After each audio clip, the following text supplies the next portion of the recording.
DJ Book back for another episode here in the world of the countdown. Hope everybody's doing good. Wasn't too long ago, just last week, as a matter of fact, released the last episode. I was on Batman Day, counting down favorite Batman movies. If you haven't listened or listened to that episode, please urge you to. There's no video for it, it's just strictly audio, but please definitely listen to that. But have an episode here for you today, and it is an episode been working on for a while and finally getting it done. We've even teased it a few times on here, but it's getting done finally, and it's an episode that I was not doing by myself. I have a guest here with me. He's been on the show numerous times. We've counted down Arnold Schwarzenegger. We counted down favorite movies. He is, of course, one of the contributors and co-host of Third Generation Wrestling. He is, of course, the ambassador, Rob. Rob, how's it going? It's going good, man. It's good to be back. I don't know if we've done numerous. I think we've done two. I know this one has been in the works for a while, but I'm here ready to get it done. Hey, it doesn't matter. Hey, I think I've heard this saying, life is what happens when you plan something. So it's all right. True. Life happens. Got to work on everybody's schedule, and just generous with everybody's schedule. Appreciate you being here. No problem. The list that we're talking about, that we have been talking about literally since the first time you were on, because I asked you on there, we have to do this, worst movies ever. We did favorite movies ever. It only seemed logical that we did the other half. And it's hard to believe because that was like episode, I don't know, maybe in single digits first season. But we're getting this done now. You told me this was somewhat of a rough list, so I'm going to let you go. What was going on with this list for you? Well, you just spoke about the podcast we did of our favorite movies. Well, that one for me came pretty easily because obviously when you enjoy a movie, you watch it multiple times, right? You can quote the lines and you know the movie back and front. This list is totally different, all right? These are movies that were terrible. So when I hate a movie or when a movie is terribly bad, I don't revisit it. I don't go back. I don't watch it. So that was the difficulty with this list, is that I knew some terrible movies that I had seen. Most of them I had seen a long time ago, but because they were bad, I hadn't watched them again. So I had to kind of do some research so that I could be able to talk about them on this podcast. Perfectly understandable. And before we get to this countdown, there's something I do have to do. Try not to let my life get too personal into this. Just try to have some good fun. But I do need to do this. This episode, for those of you on YouTube, you'll see this. This episode is going to be dedicated to Ronda Brown up here. Very close personal friend of mine who passed away it's been 6 years ago since she passed away. It was yesterday, but also her birthday's coming up as well. So it's always kind of a rough week. So this episode, I'm dedicating to Ronda Brown, the immortal Ronda. Well, rest in peace, Ronda. Did I meet her once? Yeah, you did. Okay. I thought that I had. And, all of your friends are pretty cool. And like I said, I remember the one time I met her, just like the rest of your friends, just cool people. And I was very sad when you told me she passed. I know how much it affected you. And so my condolences, first of all, and then, of course, rest in peace, Ronda. Thank you very much. All right. Now we got the sad part out of the way. Let's get started with this countdown. And this is a 10-spot countdown. You have any dishonorable mentions? I'll mention two. One of them we've already talked about extensively on our 3GW podcast. I'm sorry, no holds barred. I know it's one of your favorites. I knew it. I know you like it, and it's cool, man. That movie was rough for me. I was a wrestling fan when that came out. I remember all the hype, but the trailer looked so bad, I never saw it. So finally, for the sake of our podcast, I watched it. It was as bad as I thought it would be. So yeah, I did make it a dishonorable mention. And then I'm going to get this one out of the way because this is another one I know that you're fond of. But man, come on, from 1986, Howard the Duck. Oh, the Duck. All right. I thought you'd put that in your 10. I was going to, but I thought I'll just get it out of the way. But look, man, 2 words, okay? We saw duck titties, okay? And I don't mean duck breasts like you would eat at a restaurant. I mean, we saw a female duck in a tub with her titties out. And to me, it looked like she was about to have some special time by herself. Now, look, we saw a young Leah Thompson in her panties. I'm not mad about that. But I mean, it appears that she gave it up to this duck in the movie. Kind of weird. So yeah, that made another one of my dishonorable. Oh, brother. Okay, dishonorable mentions. Damn it. I have a bunch, but I'm only going to name a few of them here. Progressively, I might throw out some. I might throw some out at the end. The X-Files, I want to believe. Oh, man, that was bad. That was just, that did not feel in any way, shape, or form like I was watching the X-Files. Which, for those of you who are X-Files fans, this is the second movie, not the first one, which is excellent. Oh, the second the first one's awesome. Yeah, first one, that's tied to the TV show. I tied the second one to that last 2 seasons BS they did just a few years ago. That's what that's connected to me, because it's just shit. Don't recommend watching that. And I know, since you named a movie I liked, I got to name one you like. And that is... Fair enough. It's Star Wars: The Force Awakens. Oh, wow. Okay. I really hate that movie. And I saw it twice. Okay. Now, with you, you didn't know I'd already seen it. When we saw it, I had already seen that piece. I already knew it was a piece of shit. I knew everything that was going to happen, but I did not want to ruin that movie for you. So I kept my beak shut and acted like this is the first time I'm watching it. So thankfully, and I asked you, you had no idea that I'd seen it. Well, no, I remember after the movie, after we had watched it, because you and I had already planned to go see it, but you went to see it previously to that, and that no problem with that. But yeah, you then revealed to me that you had seen it, and I know of your hatred of it. I didn't know that it would make your worst of list, but at the same time, I'm not surprised. I have dipped back into Star Wars, except for Solo. Right. That's the only time I did, and I've said for decades, if they made a Solo movie, I would watch it. So that's a different case. But I have not watched any of the 2 movies that have come since. I haven't watched anything Star Wars related since that piece of shit, and I just can't go back. Well, if you hated The Force Awakens, you'll definitely hate the other 2, because of that final trilogy, The Force Awakens was the best. Well, right now I have no intentions of watching either of those movies. I'm going to name one more, and we're going to connect this just like you did to third generation wrestling, and that is Mortal Kombat Annihilation. I'm sorry, Eric. We're not picking on you, but just bad. Really, really bad. And we had watched the newest Mortal Kombat that came out, the original Mortal Kombat, and then we ended with that fucking piece of shit. It is horrible. The effects in this movie are laughable. It looks like they spent like a box, to quote Stephen A. Smith, a box of cookies to make this movie. It was just horrible, just terrible movie. And I was cursing at him for making me watch that thing. I think I said it on the show. I needed therapy. But all right, that's our dishonorable mentions. For now, I have a few more I might say later. But and here we go. Let's get started with the countdown. As I said, 10-spot countdown. Guests always go first. Number 10. Go ahead, sir. What you got? All right. From 2002. All right. I don't know if you've heard of this one. It's called Juwanna Mann. Now, this is a movie about a big-time basketball player played by Miguel Nunez. And you may not know him by name, but you'll know him if you see him. He's been in live. He's been in some other movies. It's called Juwanna Mann. Yeah, go ahead. To look it up, but I don't even know how to spell Juwanna. So. It's Juwannamann. Okay, I just found it. Okay.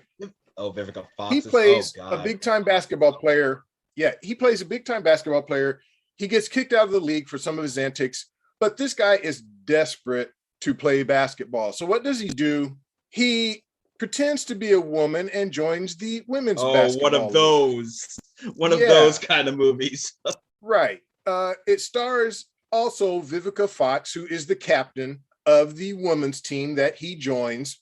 Now, because he's actually, I shouldn't say it like that. I shouldn't say that because he's a guy, he elevates the team. What I'm saying is that his skills elevate the team. The team is not so good, but once he joins, the team starts to climb in the rankings. They get better.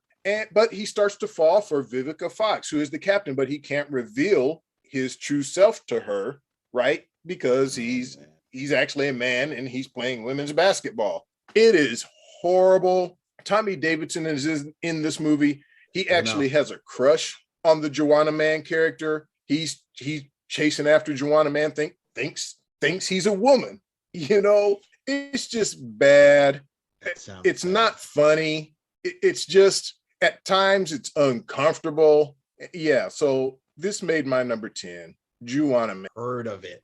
I might have saw a trailer back in the day, but I've never even heard of this thing. But I'm looking at the cast. Well, lucky you. I'm not shocked. I'm not shocked this is bad looking at this cast. Yikes. Now, here's the thing. I've heard recent interviews with Miguel Nunez. He says that he is in discussion for a sequel to this thing, which I just can't believe. Now, when you look at the box office, it did make over $50 million. So it did have an audience, but it was terrible. According to this, there is a sequel. I've seen that, but I've seen a couple of different things. I've seen a sequel supposedly came out in 2015, but then I seen an interview with Miguel. Okay, but then I've also seen an interview with Miguel Nunez from 2020 saying that, well, yeah, we're still in discussion. So I'm not sure. Look, if there was a sequel, obviously I wouldn't know or care because I hated this one. So if there is a sequel, you can let me know, but it won't matter. I will not watch. Doesn't look like there is. Looks like it. Yeah, well, there we go. That's the first one. Never heard of that movie. And I will not be curious. I'm not going to watch it. Just hearing the title, looking at the cast, I know this is a turd. Yeah. But my number 10, and I'm going to let the listeners know, I did something for you all, for you viewers and listeners. Every movie that I am about to name, and even movies that I just named in Dishonorable, I watched every single one of these movies, and including an additional some odd 10 movies besides that. So in the end of this, I watched around 20 extremely bad movies just to do this podcast. So that's for you viewers and listeners. I did this. Rob didn't do it. This was just me. I would never ask him to suffer. I did all the suffering. So you're welcome. All right, my number 10. And here's one of the reasons I did this. I wanted to go at this with a fresh mind. Maybe I overlooked something. Maybe something I thought sucked back when it came out maybe isn't as bad as I thought it was now. And it shocks me that this movie is number 10 because for the longest time, I said this was the worst movie ever. And I have it now at number 10. This movie came out in 1997 and stars Kevin Costner. For those of you on YouTube, you're looking at it right now, The Postman. I have said this movie was the most miserable piece of shit there ever was. Rob, I think you've heard me say this is part of the reason I did this watching. I rewatched this movie. Oh, it is still bad. It is still god awful. It's 3 hours long. So a 2-hour long movie, bad. A 3-hour long movie, extremely bad. But here's what drops this. I had no expectations that this was going to be good or bad. I just had no expectations. It was just a movie. I had an idea it was going to be bad because at this time I worked at you remember, Cobblestone Theater at this point. Yeah. And I was a janitor. I was the head maintenance guy. So I cleaned all the theaters. That one that had the postman was always the cleanest. I could always tell there was only 1 or 2 people that was in there. 1 seat, 1 area of trash. So I knew, okay, this has got to be bad. But for some reason, I decided to watch this thing. Kevin Costner played this. It's a post-apocalyptic movie. Yeah, there's so many of these. And he wears this postman's uniform and he inspires hope by delivering mail. Sounds stupid. It is stupid. And the thing I always think about when I think of this movie is Tom Petty is in this movie, not playing somebody else. He plays himself. He's playing by the way, rest in peace to Tom Petty, because I think he did pass away. Am I right about that? He did pass away several years ago, yeah, and rest in peace. I have some of his recordings. I wouldn't say I was a huge fan, but I liked enough of his songs where I have a greatest hits collection, and he was a great artist. Same here. But he's in this movie as himself. And I think it's Kevin Costner. He says the line, "To Tom Petty," and he goes, and I'm like, Oh, Tom, what are you doing, man? It's so bad. There's only one person on the face of this planet I've ever met that loves this movie. Usually you meet several people that like a bad movie. I've only met one person that likes this thing, and I still give him shit. The Postman, number 10. It is one too many. The Postman, number 10. What you got as number 9? Man, I have seen that film, believe it or not. It didn't make my list. But yeah, Lorenz Tate, who is one of my favorite actors, is in that one. And I like Kevin Costner. I love Dances with Wolves, No Way Out, The Untouchables. He's made some great films. Field of Dreams, which is filmed right here in Iowa. I love that. But yeah, this one was just terrible. And first of all, the idea that you can inspire hope by giving people mail is a terrible idea. Most of the mail I get is either junk mail or bills. So you are not going to, you're not going to uplift me by bringing me mail. So, but yeah. Well, you named, all right, you named 9. You named 2 reasons why this movie even existed: Dances with Wolves and Field of Dreams. Kevin Costner was loving the smell of his own farts a little too much. And after that, he started producing some shit like this, like Waterworld. I mean, just some bad. Well, it's not about to get any better. My number 9. Okay. A couple of these films on my list are sequels or part of a series of a movie, the original movie I loved. Okay. So this is one of those cases, and it's Nightmare on Elm Street Part 2. Nightmare on Elm Street Part 1, as we all know, anybody who's a horror fan, I think most people who are a horror fan will agree that that's a borderline masterpiece. Okay. The original Nightmare on Elm Street, directed by Wes Craven. Yeah. I think I had it number 2 on my list. Oh, okay. Okay. Yeah. Well, so obviously I've seen the first one. I am jacked up. Nightmare on Elm Street Part 2. Can't wait. Okay. This movie came out in 1985. All right. So I'm in college, University of Iowa. I'm pumped. I'm ready. Nightmare on Elm Street Part 2. Let's go. Okay. So I get in there. And wow, I was smoking weed at the time. It did not help. It did not help. It did not help. It's a new family. They move into the old Thompson house. Okay, the old Thompson house. Remember the Thompsons from the original. So this kid starts having dreams. Obviously, look, Freddy comes back, starts killing a whole new batch of teenagers. Terrible acting. I can't say the plot was terrible because look, the plot is pretty much the same as the first one. Okay. We all know who Freddy is. We know his background. You fall asleep, you dream, he kills you in your dreams. But I just didn't care about these characters. I didn't care anything about them. There was a scene that's very famous in this movie, an exploding bird. This maniacal bird starts attacking the family. And then from out of nowhere, the bird just explodes in this ball of fire. And then we see the feathers just flutter in the air. I remember being in the theater. People were just laughing. The ones who hadn't walked out by this point. So to me, when you have a movie that is an absolute classic and you follow it with a piece of garbage like this, it's a huge letdown. So not only is the movie bad, okay, it's just, as a standalone movie, it's just bad.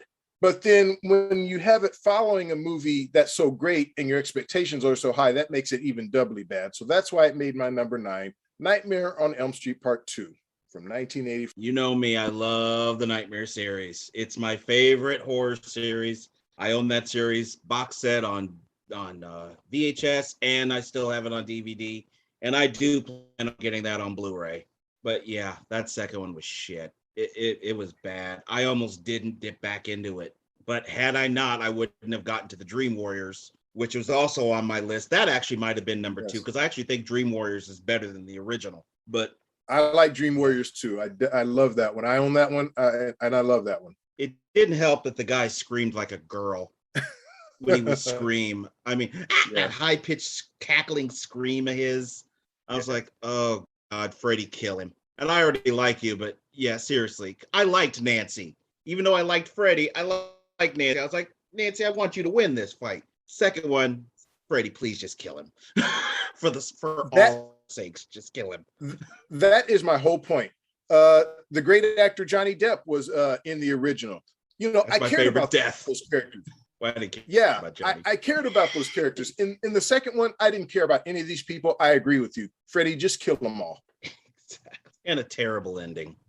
Yeah. Just that movie was bad. They made up for it, but not to release anything, but that's actually an honorable mention. A dishonorable mention for me was Nightmare on Elm Street 2. That movie is Freddy's Revenge. That movie is horrible.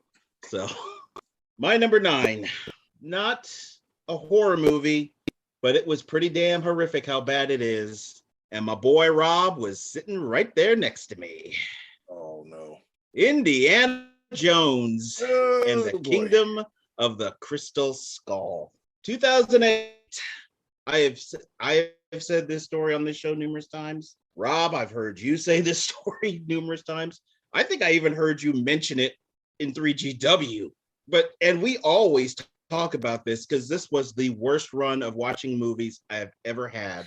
And I already kind of mentioned a part of it. X-Files, I Want to Believe. We watched these movies back to back and were completely disappointed. And they oddly did a flip. The aliens that were Indiana Jones should have been in the X-Files.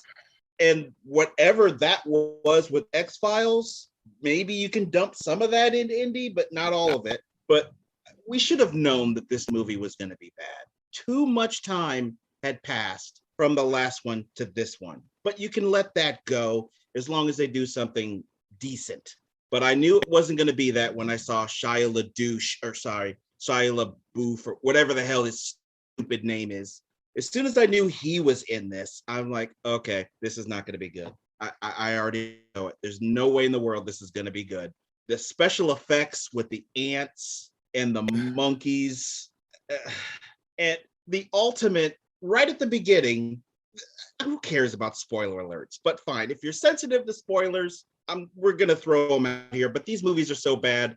This is a community service. We're saving you. Don't watch these. Exactly. At the beginning, you find out that Indy's on this land where they're going to be blowing up a nuke. Now, if you're on the land where a nuke is going to get blown up, you're dead. You're just dead. There's no survival. You're dead.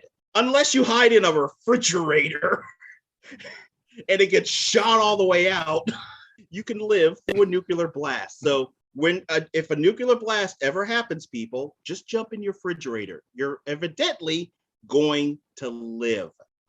And what was it, a gopher that popped up at the end when he popped out of that fridge? It was a gopher. I'm like, yeah. What is this, Caddyshack? Yeah. This was bad. This was maybe one of the worst summers ever as far as movies. You mentioned that you worked at the Cobblestone. That's where we saw both of these. And because you worked there, we got to see them for free. Right? Yeah. And we were excited about both of these films. And both of these films were so disappointing. I mean, it ripped my heart out. Indiana Jones, Raiders of the Lost Ark. I think I said it on our Best Of podcast. I think I voted this as my favorite movie of all time, the original, the first one. I think you did. And like you, I was a little leery of this one because it had been so long between this and The Last Crusade. But the trailer drew me in. They were smart with the trailer. They put the few good parts of this movie, they put them all in the trailer. Had me thinking that I was going to see a halfway decent film, even with Shia LaBeouf in it, because I agree with you about him. I'm not a fan. But nope, George Lucas had to put aliens in it. And I actually watched this movie recently because... So did I. This year, 2021 is the 40th anniversary of the release of Raiders of the Lost Ark, my favorite movie of all time. So I felt like I have the Blu-ray of all of these movies, all four of them that have been made so far, because there is a fifth one coming out. And I thought, oh boy, look, let me go ahead. My original intent was just to stop after The Last Crusade, but I thought, you know what? Since I own it, let me give it another shot. So I watched The Kingdom of the Crystal Skull, and it is just as bad as I remember. I more than likely will never watch it again, no matter what the occasion, even if it is an anniversary. One of the hugest disappointments, this goes to what I was saying about movies that are sequels to movies that I loved. How big of a disappointment. Believe it or not, this one does not make my list. But yeah, what a huge disappointment. What a horrible movie. I'm shocked. You said this is not on your list. Is it at least a Believe it or dishonorable not, mention? Is it or not, mention? if I could have thought of more dishonorable mentions, but I just kept it at 2. Wow, I'm shocked because considering how much we talk about how much of a nightmare this was. I mean, this. I mean, when was this movie made? 2008, 13 years ago, and we still talk about how bad this thing was. Yeah. I still want my money back, and it was free. I didn't pay, but I still feel I need money back for watching this, and I watched it again. Every single one of these movies I have rewatched, and watching this is one of those movies. It was actually worse the second time through. I'm like, yeah, this is just shit. It's just bad. I say I'm not going to watch that 5th one, but I know as soon as a trailer pops up, it's going to get my juices pumping with nostalgia for Raiders, for Last Crusade. Now you can throw Temple of Doom in there because Temple of Doom is 1,000 times better than this. It is. And I wasn't crazy about Temple of Doom, but now you love it after this. Oh, compared to this, it's one of the best movies ever if by comparison, but exactly. Yeah, I'm going to go see the 5th one, but we'll probably end up seeing it together. We're going to probably end up seeing it together. I'm sure we will. Unlike this, even if the trailer is great, I'm still not going to be satisfied until I see the film. I've resigned myself to the fact that I'm going to see it, but my expectations are still low. No matter how great the trailer is, my expectations are going to be low. Because of this movie. Exactly. All right. That's my number 9. What you got, sir, as number 8? Okay. All right. We're going back a ways, but a lot of my movies are going to be from the 80s because I was a high school kid and I was just, you get high, you go see movies. So that's what I did. All right. This one, wow. 1984, the year I graduated high school.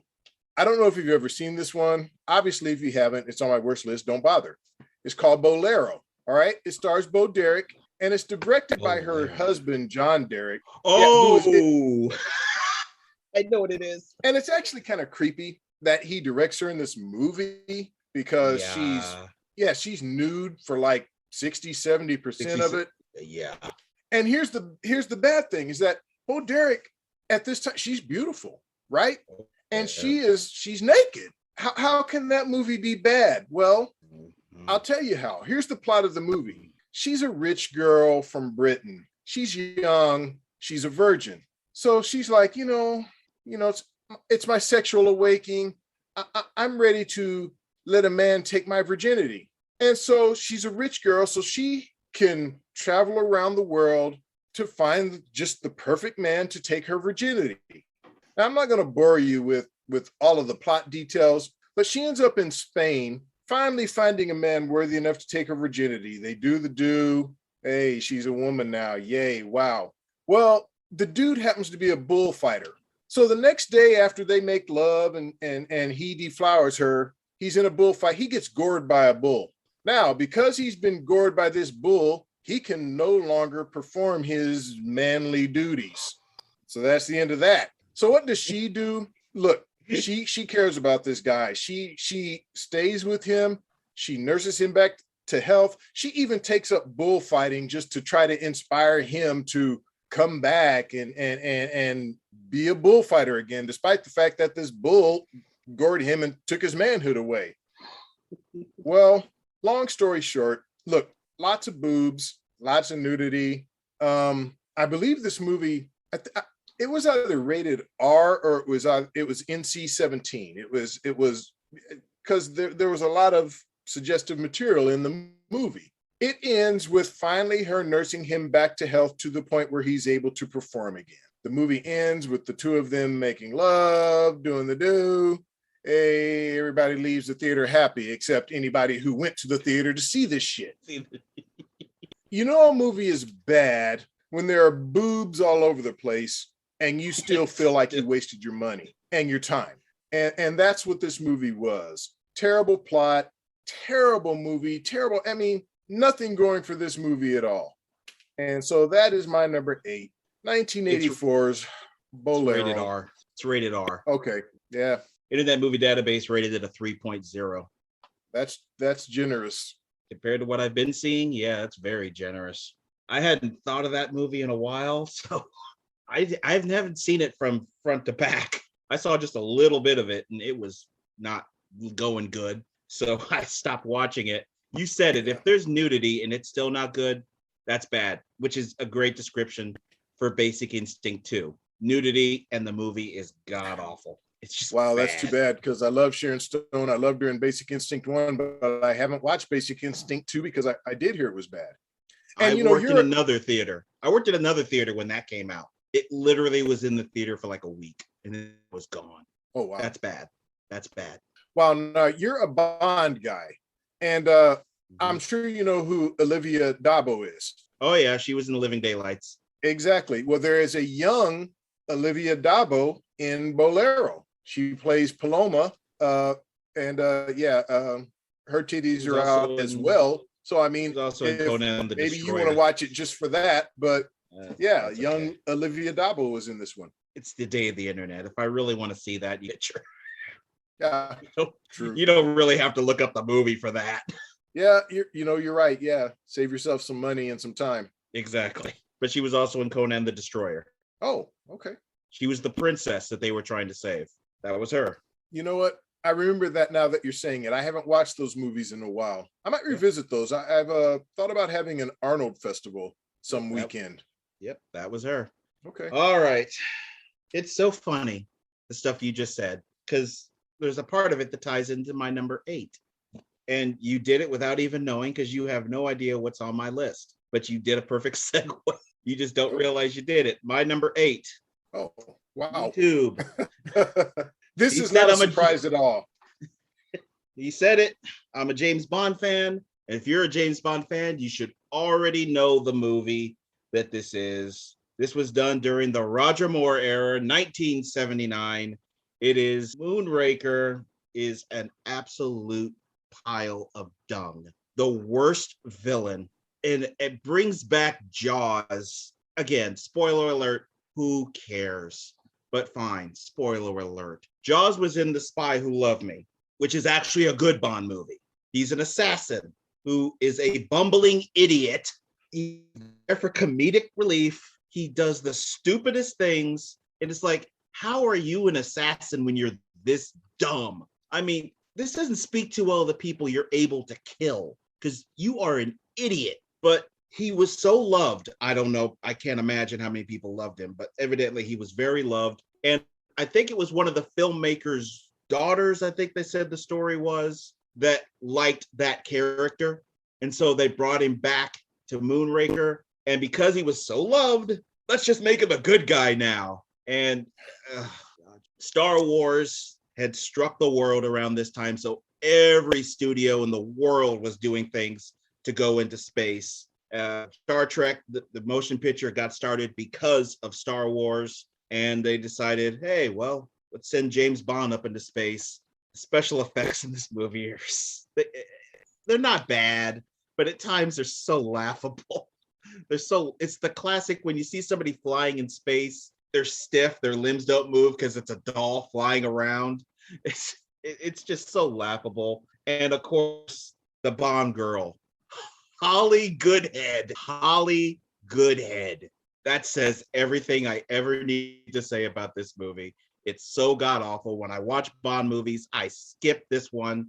Unless I'm doing a Bond marathon, I will sit my ass through it and watch it. Thankfully, it's toward the middle, not the end. So there's plenty of good after the fact, but it's just torture watching this damn thing. It's part of the reason. Rest in peace to Roger Moore. I am sorry, but you are still the worst James Bond. That could change in a few weeks, but you right now are still the worst Bond. And that is why you're my number 8. Roger Moore, James Bond 007, Moonraker, directed by Lewis Gilbert.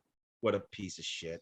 Wow. Well, not on my list, but I am not the Bond fan that you are. Of course, you've seen every Bond film. To tell you the truth, Roger Moore is the Bond that I came up with. So I've seen most of his, if not all of them, including this one, which, yeah, I do agree is the worst. Obviously, you mentioned it, the success, the incredible, unbelievable success of Star Wars influenced this film along with some others. I guess they thought they could capitalize on it, but instead, it blew up in their faces. So literally, it blew up in our faces. Yeah. Wow. This was successful. This made a lot of money. This is an actually very successful movie. It's the years later in retrospective that people have realized, yeah, that sucked. Well, it's really too bad because the filmmakers don't care about that. As long as it made money, they're good. That's why we're able to do this podcast, because filmmakers don't really care about quality. If it makes money, we don't care whether it's good or bad. Just fill my pockets. This was very successful. Wow. All right. Well, if I'm correct, I believe we're up to my number 7. That is correct. All right. Well, wow. This one goes back to the late 70s. And I've got a few years on you. I'm 12, 13 years older than you. So when this one came out, I would have been about 12 years old. It's called The Swarm, and it's directed by Irwin Allen, who at the time was known as, he was a very popular director because he was known as the king of disaster films, right? Yep. He directed The Towering Inferno. He directed the original Poseidon Adventure. Yeah, there you go. So at this time, there is this craze in the world about the killer bees, these African killer bees. That. You remember? Yeah. Yeah. And everybody thought, oh, they're going to make their way to America. They're going to attack Americans, blah, blah, blah. Well, this movie kind of played on that fear and tried to capitalize on that paranoia. So they make this film.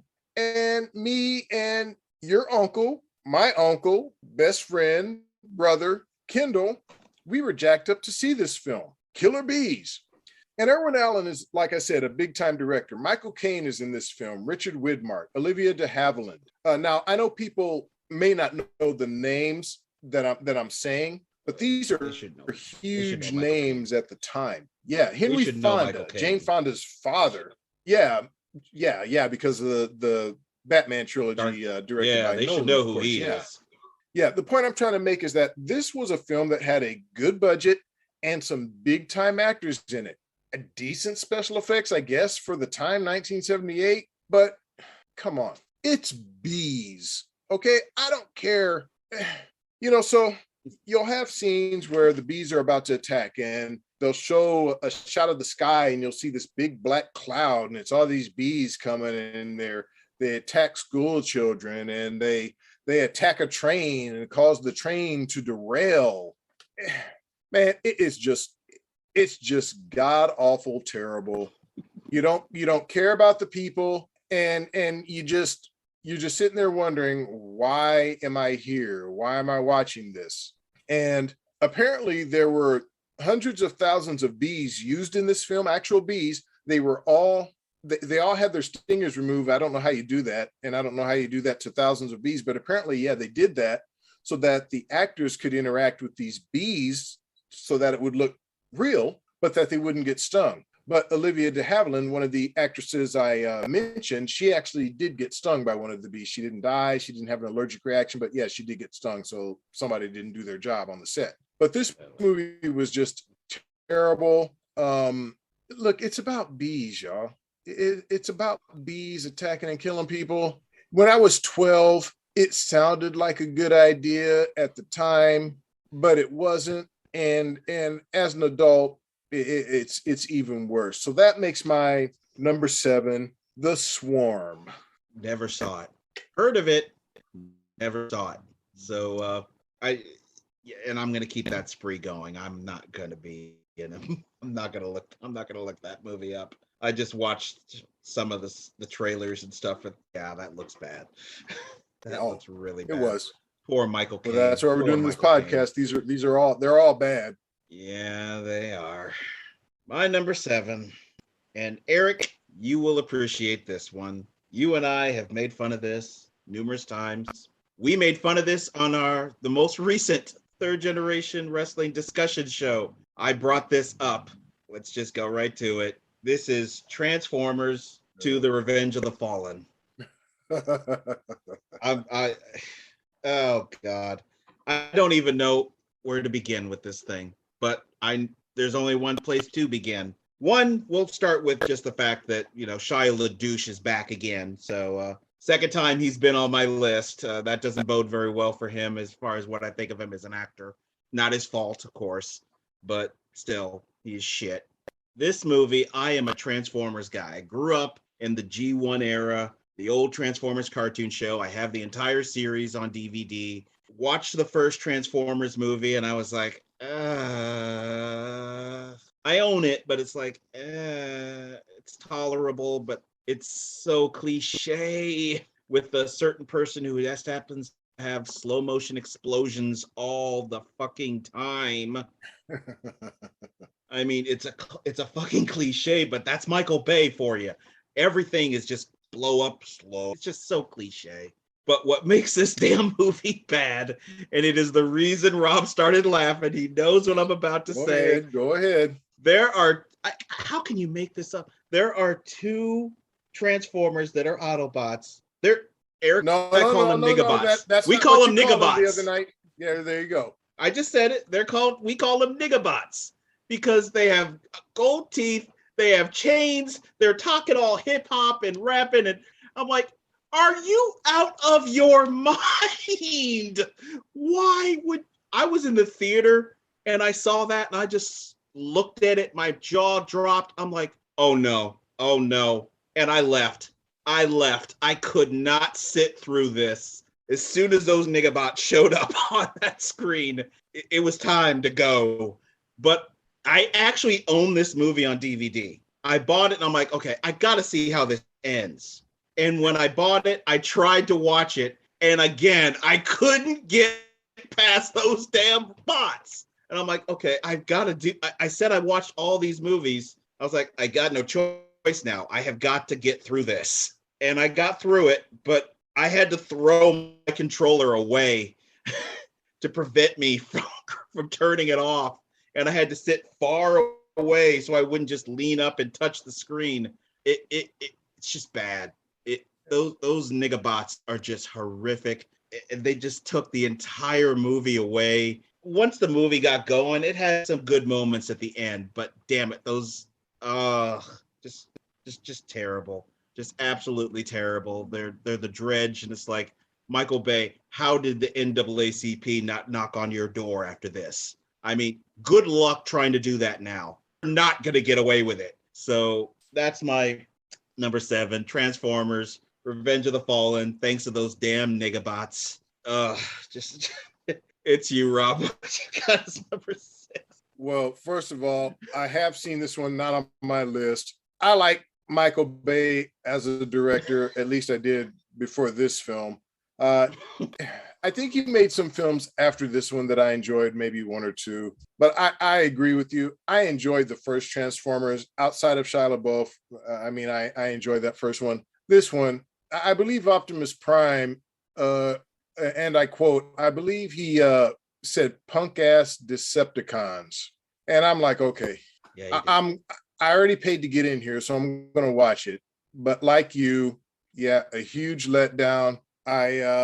I think I swore off of Michael Bay after this one, but I ended up going back. But yeah, I swore off Transformer movies. I have never watched a Transformer movie after this. That is true. I have not seen any. I never saw any with Mark Wahlberg. I never saw any of those. This was the last Transformer movie that I saw. Yeah, so I did swear off of the Transformers after this, unfortunately, because like you, I'm a fan of the Transformers, but after what Michael Bay did in this one, I was out. So, all right, my number 6. This is another one, goes back a ways. I'm a little older than you. Here we go, 1981. I think you've heard of this one, though. Mommy Dearest. Yes, I have. Okay, now this stars Faye Dunaway, who was a big actress in the 70s. I won't say the 80s, 70s.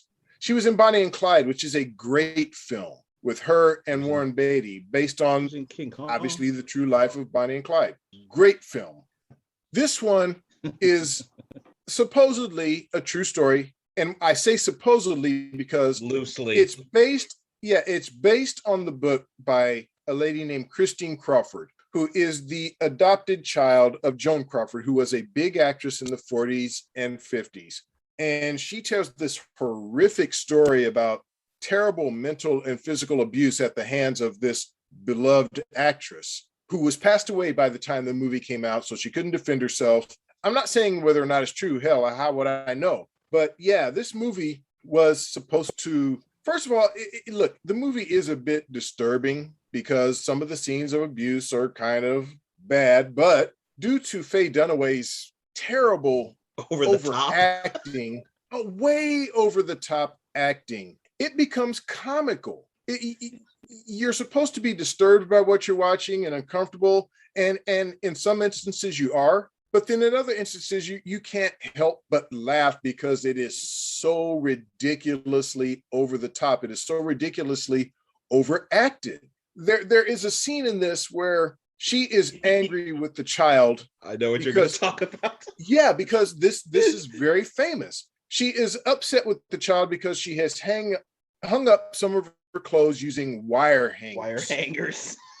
And so she's screaming at her, "No wire hangers ever!" Right? Yep. And I guess it's supposed to be this big dramatic scene in the movie, but people are just cracking up laughing. This movie took on kind of a life of its own. Now, you're a Rocky Horror Picture Show fan, right? Mm-hmm. This movie kind of became a thing where people would come to the theater with wire hangers and they would watch the movie. I didn't know that. I'm not kidding. I am not kidding. I didn't know they would that.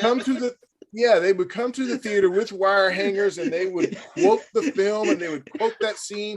It just became comical. Faye Dunaway's career never really recovered from it. She would refuse to do interviews about this film. It was so laughable. It was so terrible. And later on, she wrote a book where she just briefly referenced this film, saying that, well, I think she blamed it on the director, saying that, well, I think a filmmaker or a director needs to know how to rein in their actors. So basically, she's saying that, well, the director should have told me I was overacting. Look, maybe you just should have known you were overacting. Either way, all of that made this just a horrible, terrible movie, unintentionally funny, disturbing at times, but unintentionally funny, and just one of the worst movies ever in my estimation. And that is why it is my number 6. It's interesting, the no wire hangers line, because a list I've been working on from the beginning of this show is the greatest movie quotes ever. And it is the most difficult list, which is why I'm still working on it. Literally, I thought of this list at the very, very beginning, and I'm still working on this list. That, though, made the list of AFI's most memorable lines in movie history was the no wire hangers. That made the list for them. It did line. Memorable for all of the wrong reasons, but memorable nonetheless. But it's what you think of. As soon as you hear the words "Mommy Dearest," that is what you think of. And if with everything that movie got wrong, at least they're remembered for something. At least you're remembered for something. That's more than some folks could hope. But yeah, true.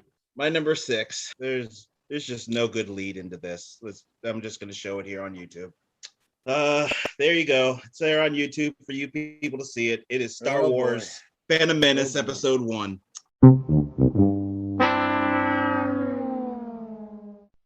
Okay. This thing, again, I worked in a movie theater when this came out, and we had to have meetings about this movie because we knew what was going to happen. Now, it didn't even play at my theater that I worked at. It wasn't even there, but they sent us over to help the theater that was going to be playing it. And it was a good few days before the movie was even released. There were people already camped out. I'm like, oh boy. Now, I was blessed. I got to see that thing long before the public did, but we had to keep our mouth shut. We couldn't say a word. We couldn't tell anybody we were going to watch it. We couldn't tell anybody what was happening in it. We could not admit we were going to see that movie.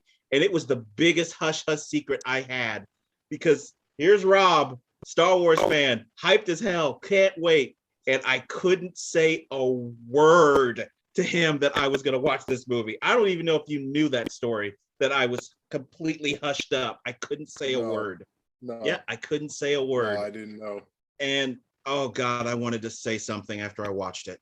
Jar Jar Binks, quite possibly one of the worst movie characters in history, and he's in every single frame nearly, literally. You can't escape him for like 2 minutes, it seems. He's just everywhere, being stupid. I can tolerate stupid characters. Dumb and Dumber to me is hysterical. But this is just another level of dumb. This is the how can you be that dumb? It's not even funny dumb. It's just dumb. And of course, the ethnicities that they were doing in this movie, just like Transformers, it kind of had a problem with it. Star Wars did the same thing. There was a race clearly taken from Asian. Unfortunately, Jar Jar kind of represented Black folk, kind of around, I would say, maybe Jamaican, around that kind of area, maybe possibly. But either way, it was a Black man who provided his voice. So there you go. They all acted like this. So they were all you could tell they were Black. But the trailer, again, it did everything right. It showed the lightsaber duel at the end, which is awesome. The pod race scene, awesome. Showing us Darth Maul, awesome. Yep. Showing us Liam Neeson, awesome. Showing us a young Obi-Wan Kenobi, awesome. But that was it. Annie, the kid that's supposed to become Darth Vader, you're calling him Annie. I'm like, okay, this is one of the greatest movie villains in history. You're calling him Annie. I'm sorry. How am I supposed to fear this character later on down the line when you're calling him Annie? So this movie was just so bad, so torturous, and I was like, this trilogy is going to be terrible. But each movie did get better, thank God. I mean, it couldn't get worse. But yeah, Star Wars: Phantom Menace, just an absolutely terrible movie. And of course, who was at the helm of this movie? There's your reason right there. George Lucas. He's a genius behind the scenes at times, but when he leads a project, it tends to be shit. Not always, but man, I don't know what it is with him. He just cannot lead a project as the director. He just can't. Phantom Menace, my number 6. I know you're going to have something to say about Phantom Menace. Yeah, it didn't make my list, but once again, and this isn't a sequel. It is a sequel, but I mean, technically it's episode 1, but it came after episodes 4, 5, and 6, which the original Star Wars, Empire Strikes Back, which is by far the best in the series, and then Return of the Jedi. So, man, I'm pumped up. We're going to see another Star Wars film, and I like Liam Neeson. And I wait in line because that's how it is when a Star Wars film comes out. You wait in line, and you get in there. I saw the trailer like you did, and I thought, wow, man, the trailer looks pretty good. Duel of the Fates music. Right. That song. Hey, come on. Yeah, come on. So I'm in there. And then you get in there and you're like, oh, wow, this kid. Okay, Annie, like you said, they're calling him Annie. We know this kid becomes Darth Vader. Come on, don't call him Annie. Just Anakin. What's wrong with just calling him Anakin? You've already spoke about Jar Jar Binks. I don't want to get too negative or racial about it, but let's face it. And then there were some other characters. There was a character very reminiscent that some people felt was very reminiscent of Middle Easterns. And this is not me saying this. This is what other people were saying. He had an exaggerated nose, an exaggerated Middle Eastern accent. A lot of people were accusing George Lucas, of being, of being stereotypical or racist. I see the point. I don't know whether it was intentional or not, but it was there. I don't think you can deny that it was there. So that was all uncomfortable. The pod race, Darth Maul, awesome. Luckily, it had those things in the movie. Otherwise, this would have been probably a complete disaster. It probably would have ended the Star Wars franchise because this film was so bad. But like I said, a couple of redeeming social qualities. But yeah, man, this one was bad. This, I think you did a podcast, or maybe I think it was Eric and I did one on our show on Star Wars Day. And I did one too. You agree? I think, well, I don't know if you agree, but I think most people agree that this is probably the worst in the Star Wars series. I said it was the worst. Oh, you did? Okay. All right. So even worse than, I guess, makes sense because, okay. So good. So we're all in agreement. Phantom Menace, by far the worst in the Star Wars series. Luckily, it wasn't the last one. But yeah, this one, man. They George even ruined Lucas. the ending. They ruined the ending. I don't know if you knew about this. The soundtrack that came out before the movie, the last track on there, Qui-Gon's End. It tells me right there he's going to die. Okay. So I already knew going in that he was going to die. I already knew it. See, I didn't know that, but obviously this is episode 1, and he wasn't in episodes 4, 5, and 6. So I figured, I didn't know he would die before episode 2, but I knew he wouldn't make it to I knew he would die sooner or later. But I hadn't heard that. Do you have to put that name of the track? You could have named that a whole lot. That's telling me, that's telegraphing. Okay, so you're going to kill him off. That means that Obi-Wan is going to start training him in the second movie, and Liam Neeson is dead. Okay, well, I can't get invested now in Liam because you're going to kill him. So, yeah, man. Like I said, George Lucas. We talked about it with Indiana Jones. Same thing with Star Wars. Just sometimes he just can't get out. He's a genius, but sometimes just can't get out of his own way. All right, we're going to cut this episode right there. This is another long one, so this will be split into 2 parts. When you have a passionate topic, of course, you're going to get long episodes. Those are fun. I do enjoy these, so no apologies. Definitely enjoyed this episode, so there will be a part 2 to me and Rob counting down the worst movies ever. Hope you're enjoying it up to here. Definitely enjoyed having Rob on. This was a fun one.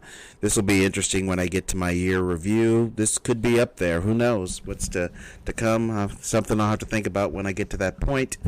But if you have any show ideas, if you want to communicate with me, give me your own ideas as what you think the worst movie ever is, or if you have your own top 10 list or 5 or whatever, any means you want to communicate with me, you can do that several ways. You can send me an email. Just send it to thecountdown2020@gmail.com. I have a Facebook page. Just go to the Facebook page, which is just search at The Countdown 2020 Podcast 1.